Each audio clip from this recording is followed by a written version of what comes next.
we've got this evening edit exclusive. Back with us now, the ranking member of Senate Health and Education, Senator Bill Cassidy. Senator, thank you so much for joining us. So we're hearing you are set to speak from the Senate floor in less than an hour about your push, and along with Senators Joni Ernst and John Cornyn, to get rid of Biden's $400 billion student loan bailout. So can you give us an update on what's going on here? Yeah, the president says that he's canceling student loans. He's not canceling those student loans.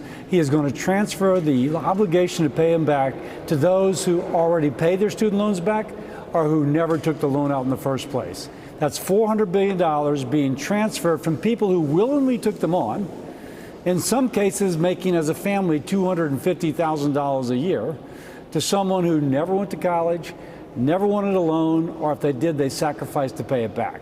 It's wrong, it's unfair, it's just not the way things should be done. We're going to put this congressional review, CRA, in order to overturn this. So what grounds of the CRA gives us, you and the senators, to do this, the grounds to do this? Well, one, Congress can in our Review Act, Congressional Review Act, can go to an executive order or an administrative rule, and we can overturn it. Now, we need a couple of Democrats. I'm hoping Democrats will join. By the way, if you're a working class guy, you had to borrow money to buy your truck to go to work. You're a gal who's trying to make ends meet, never took a loan, never went to college, trying to make it work, and now this is being transferred to you. It is unfair. It shouldn't matter what your party is, period. It should matter that you want to be fair, that you're going to ask people who took on a loan to pay it back. And by the way, Biden doesn't fix the reason that people got stuck with bad debts to begin with. That problem is still there. He's just transferring their debt away. It is wrong policy and it's unfair policy. Yeah, so what you just said, why are President Biden, senators like Elizabeth Warren and Bernie Sanders doing nothing to stop what happens with college tuition gouging?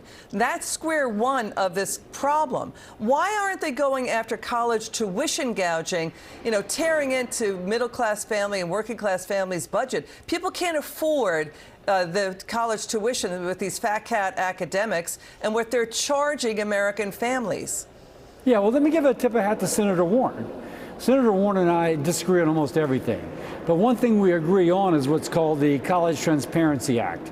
That if somebody's about to borrow a lot of money, she's 18 years old, wants to go to college, that she could go online, see at this college, in this curriculum, what is my likelihood of graduating? How much am I going to have to borrow? And if I graduate, how much am I going to earn after I graduate? So if somebody spends $50,000 a year for 4 years to get a degree with which they couldn't get a job, they should know that. Now that shows that this is not a liberal or conservative issue. It is a fairness to the individual issue. And Senator Warren, as well as others on Democrats and Republicans, are supporting this bill.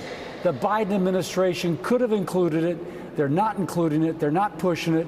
They're willing to let the problem stay. They just want to transfer the debt to somebody else. We have a new Siena College poll found that more than half the Democrats in New York State do not want Biden to run again. 51% of Democrats in New York State say he's got to go. And we're talking African Americans, Hispanic voters, minority voters. They say he's got to go. He's got a lot of taxes in his new budget, Senator, that he wants to pay for this big government spending. Let's watch. We'd like your reaction to this exchange between Senator John Kennedy and Treasury Secretary Yellen. Watch this. Isn't it a fact that the president's proposed budget proposes $4.7 trillion in new taxes? It does propose significant additional taxes, yes. 4.7 trillion? Something like that, yes. Senator, $4.7 trillion in new taxes? Yeah, $4.7 trillion. By the way, I don't know what his priorities are. I'm concerned about Social Security going insolvent in about 9 years. That $4.7 trillion, not a dime is going to fix Social Security. So for the things that matter to people, inflation, he's awful on. Fixing Social Security so people don't get an automatic 24% cut when it goes broke. That's important to him. I could go down the list. He's failing on all those, which is why folks in his party are asking that he not run again. And folks in our party should be putting the best candidate up there that can beat Joe Biden. Do you have Democrat senators who say yes to the new push to get rid of Biden's inflationary student loan bailout? That's unfair to plumbers, it's unfair to electricians, and it's unfair to the working class and tradespeople who did not go to college. It's unfair to Americans who paid off their debt. Do you have Democrat senators joining you guys? We have 2 or 3 who might. I cannot promise that they will, but we have 2 or 3 who might, and we're hoping that they will.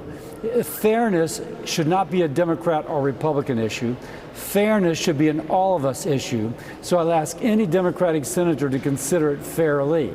Is this good for the person in your state who never went to college but is now having to pay the bills for those who took loans to go to college? And by the way, because they went to college, they are going to earn more.